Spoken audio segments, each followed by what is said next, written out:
নমস্কার বন্ধুরা, কেমন আছেন আপনারা সবাই? আশা করি সবাই ভালোই আছেন। আজকে আমি আপনাদের দেখাবো কিভাবে রাবার গাছ কাটা হয় এবং রাবার গাছ থেকে ল্যাটেক্স সংগ্রহ করা হয়।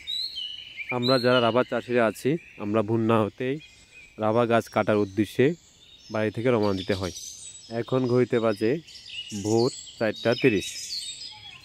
আমি যাচ্ছি আমাদের রাবার বাগানে। বাড়ি থেকে রাবার বাগানের দূরত্ব প্রায় 1 কিলোমিটার। এখন শীতকাল, বাতাসে শীতল বাতাস বইছে, চারিদিকে কুয়াশার দ্বারা আচ্ছন্ন হয়ে আছে।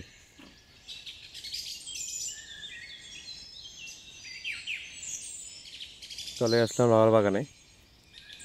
এখন রাবার গাছ কাটার কাজ শুরু করব।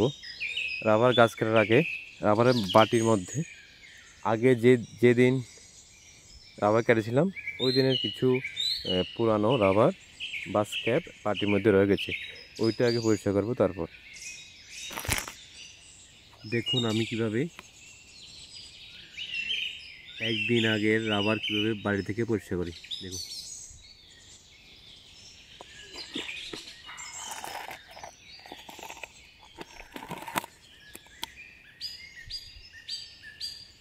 এইভাবে রাবারের মালাটি পরিষ্কার করে নিলাম। দেখুন আমার ছোটো ভাইটি খুবই দক্ষতার সহিত গাছ কাটার কাজ সম্পন্ন করছে।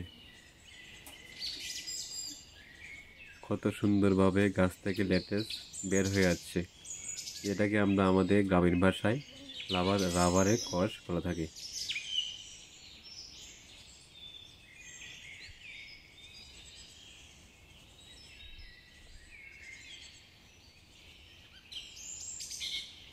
একে একে দেখুন কতগুলি স্ক্র্যাপ সংগ্রহ করে নিলাম।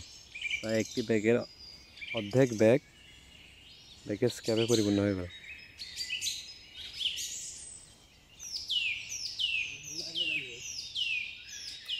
ধন্যবাদ সবাইকে আমার এই ছোট্ট ব্লগটি দেখার জন্য।